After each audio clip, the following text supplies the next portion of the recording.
There is no denying that game releases have been quite light lately, especially with the new generation consoles, but thankfully Child of Light comes in at a time where even the most skeptical can't help but be intrigued by this beautiful game. Most of the time the colors are bleak, but still striking to look at, but when the color comes in is when the game is at its finest visually. To say this game is good looking would be an understatement. The watercolor look is appealing to the eyes and makes the player wander around the world aimlessly, looking at all the textures and animations in the background. Child of Light is an RPG created by the creative team behind Far Cry 3, using the UbiArt engine previously used in the last two Rayman games, Origins and Legends. You play as Aurora, a young girl who wakes in an outlandish land only to find odd creatures and allies that are just as strange. Guided by her unlikely new friends that she picks up along the way, as well as Igniculus, the firefly, they all communicate in rhyme as Aurora tries to find a way home to her father. The battle system is very reminiscent of Grandia, as Child of Light successfully balances a mix of real-time and turn-based strategy. An inclusion I was not counting on was Iniculus helping out during combat.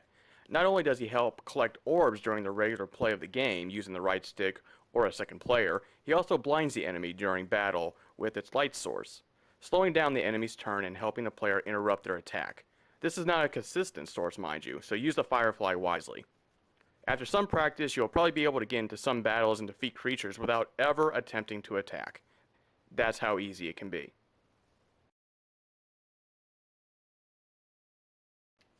Leveling up is extremely easy in this game. I leveled up to 15 within 2 hours of play and kept on going to the option screens on and off just to learn new abilities consistently. If you've never played an RPG, this may be the game that can get you on the right path before you can go into traditional Japanese RPGs like Final Fantasy or Persona. And for $15, I can't recommend it enough.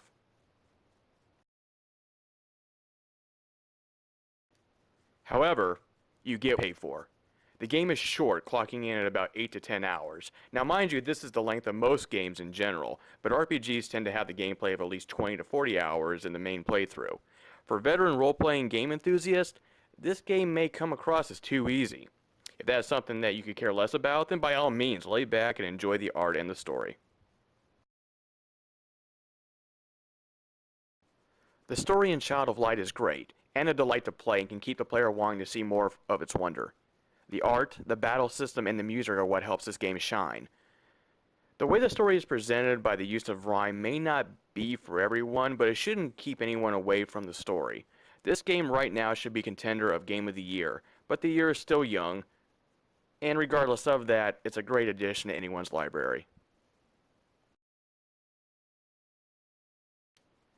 Child of Light gets a 9 out of 10.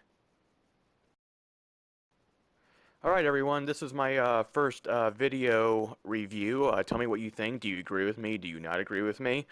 Tell me why and give me your impressions. You can follow me at BWDoll on Twitter and Brian Doll on Tumblr or Nerd Theory.